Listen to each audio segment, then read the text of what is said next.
Patuloy ang pagdagsa ng mga deboto sa Quirino Grandstand sa Maynila para sa tradisyonal na pahalik sa Poong Nazareno. Ilan sa mga nagpunta roon may mga edad na at may karamdaman. Ang ilang deboto madaling araw pa lang kanina matiyaga ng nakapila. Alamin natin ang sitwasyon ngayon doon. Makibalita tayo kay Susan Enriquez. Susan. Maki, Mark, matindi ang sikat ng araw sa mga oras na ito dito sa Quirino Grandstand. Pero sa kabila niyan, wala pa rin patid. Ang pagdating ng mga tao, yung mga deboto nitong itim na Nazareno, para sila ay makapila na dito sa tradisyonal na pahalik sa imahe nitong itim na Nazareno. Yung gaya na sinabi niyong dalawa, yung mga nakita natin dito, bata, matanda, may karamdaman, lalaki at babae, yung iba nga nanggaling pa sa mga malalayong probinsya, madaling araw pa sila nagpunta rito para nga sila ay makapila na at makahalik na dito sa itim na Nazareno. Si MMDA Chairman Francis Tolentino ay isa sa mga punong abala dito at sabi nga niya 1,200 yung kanilang mga taong nakadeploy dito.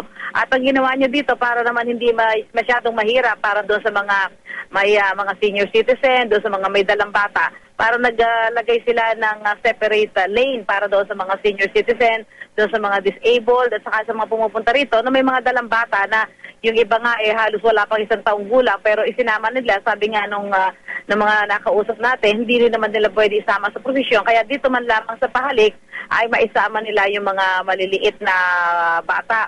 Ang estimate ng MMDA kanina mga pasado 2:00 ng hapon ay hindi bababa sa may 6,000 katao na yung nakahalik dito sa itim na Nazareno at ito'y lalo pang dadami habang lumilipas ang oras hanggang bukas na ito ay ihahabol sa posisyon. Sabi ni Chairman Tolentino, noong 1 taon daw mahigit sa 1 milyon ang humalik dito sa imahe at inaasahan nila na lalo pang madaragdagan ang bilang ngayong taon. So ang pakiusap na lamang nila ay sumunod na lamang yung mga kababayan natin doon sa pila at yung kanilang mga dalang basura ay ipunin na lamang dahil noong 1 taon umabot daw sa 200 tonelada ng basura ang kanilang naipon. At ngayon nga ang ginagawa nila ay naagapan na nila yung kanilang mga tauhan ay nakasunod na doon sa mga tao para maipon na agad at makuha na yung mga basura at hindi na ito tumambak pa lalong-lalo na dito sa paligid ng Quirino Grandstand.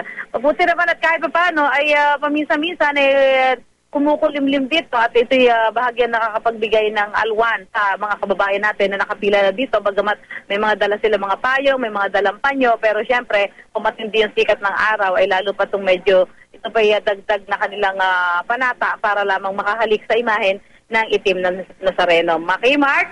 Thank you, Susan Enriquez.